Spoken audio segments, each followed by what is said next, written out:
പ്രിയമുള്ളവരെ, പരമകാരുണികന്റെ രക്ഷയും സമാധാനവും എല്ലാവരിലും ഉണ്ടാകട്ടെ എന്ന് ആശംസിക്കുന്നു.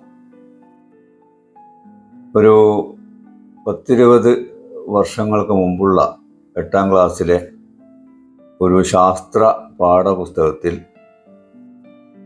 പ്രകൃതി ഒരു അത്ഭുത പാചകക്കാരൻ എന്ന ഒരു അധ്യായം ഉണ്ടായിരുന്നു.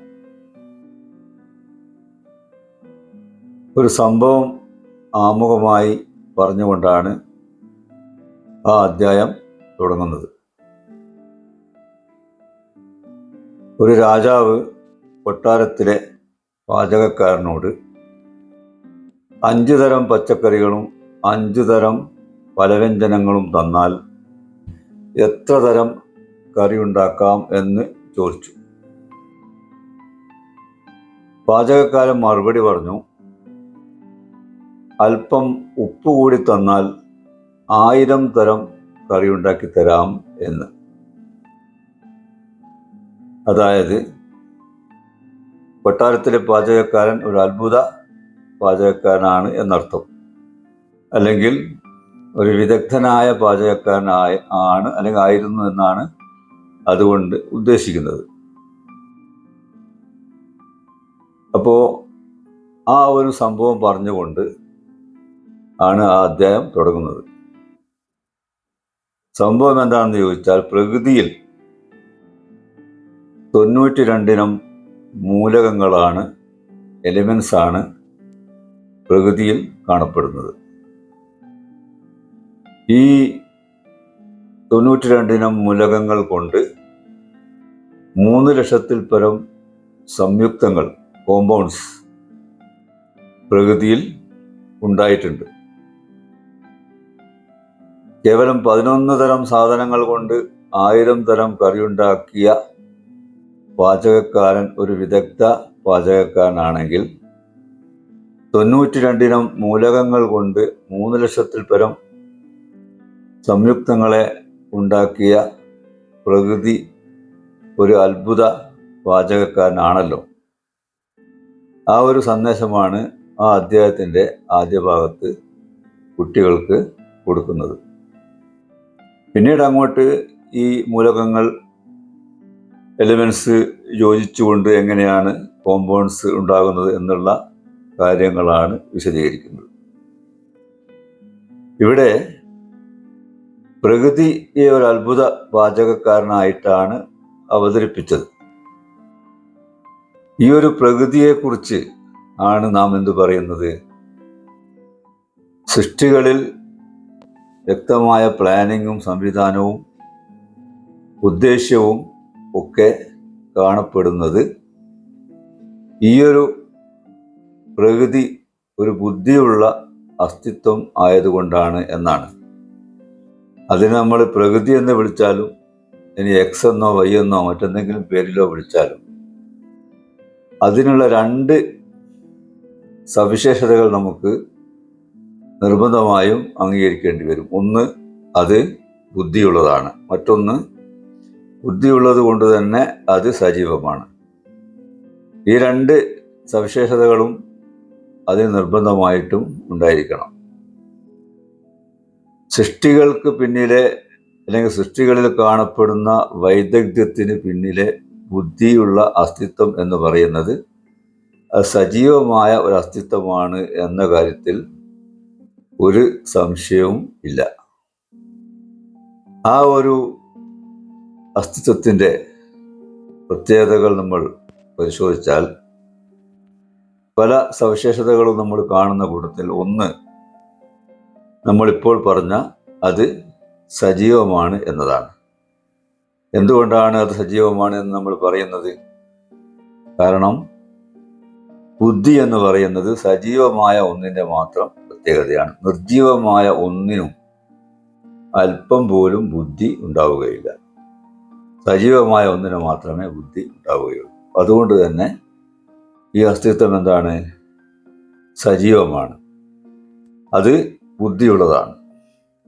ഇനി അതിനെക്കുറിച്ച് നമ്മൾ കൂടുതൽ ചിന്തിക്കുമ്പോൾ നമുക്ക് മനസ്സിലാകുന്നത് അതിൻ്റെ ബുദ്ധി എന്ന് പറയുന്നത് പരിപൂർണമാണ്, പെർഫെക്റ്റാണ്.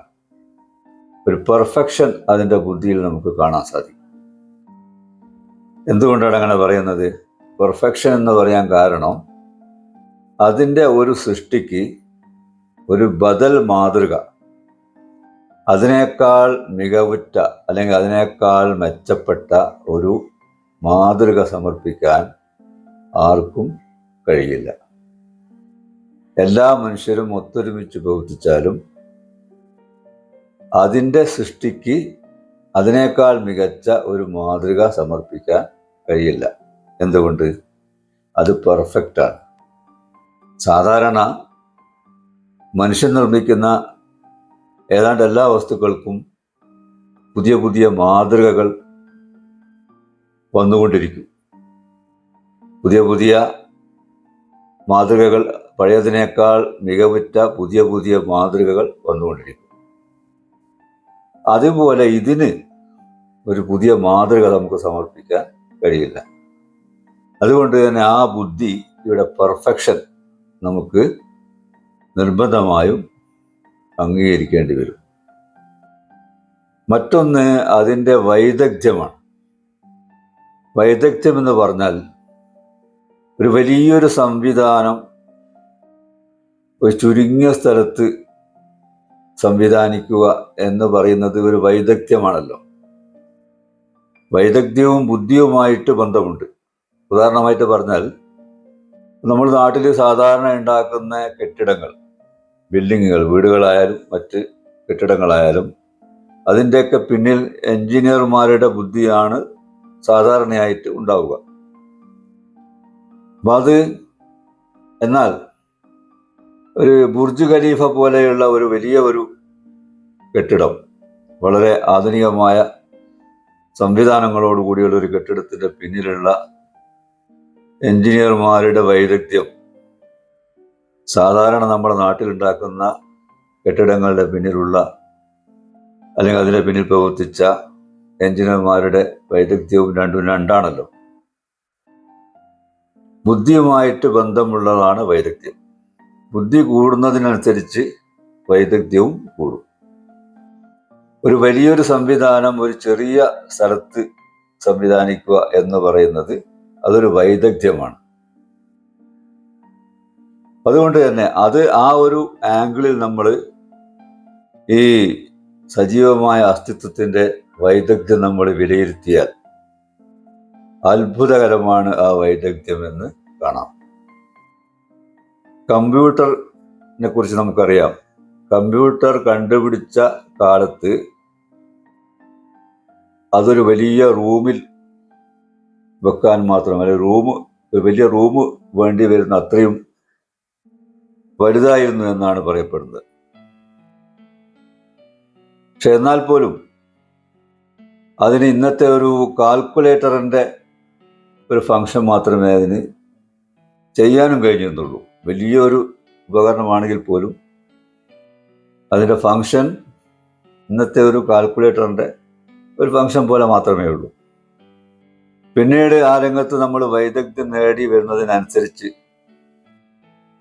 ചെറുതായി അത് വന്നു. ഇന്ന് ഒരു കൈവെള്ളയിൽ ഒതുക്കാവുന്ന അത്രയും വലിപ്പം മാത്രമേ അതിന്, അല്ലെങ്കിൽ അത്രയും സ്പേസ് മാത്രമേ അതിന് വേണ്ടതുള്ളൂ.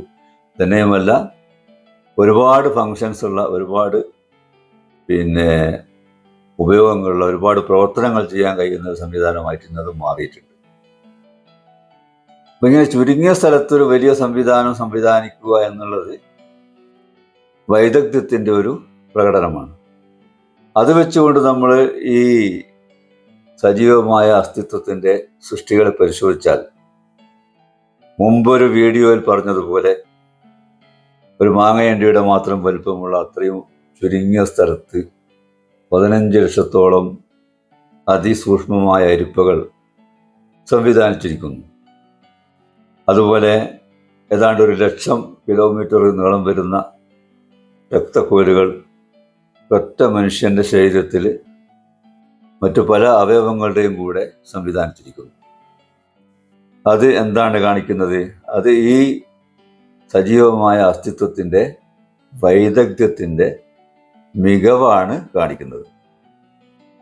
അപ്പോൾ നമ്മൾ അതിൻ്റെ സ്വഭാവ സവിശേഷതകൾ നമ്മൾ പരിശോധിക്കുമ്പോൾ നമുക്ക് അനിഷേധ്യമാവിധം മനസ്സിലാകുന്നത്, ഒന്ന് അത് സജീവമാണ്, മറ്റൊന്ന് അതിൻ്റെ ബുദ്ധി പെർഫെക്റ്റാണ്, പെർഫെക്ഷനുള്ളതാണ്, മൂന്നാമത്തത് അതിൻ്റെ വൈദഗ്ധ്യം അത്ഭുതപ്പെടുത്തുന്നതാണ്.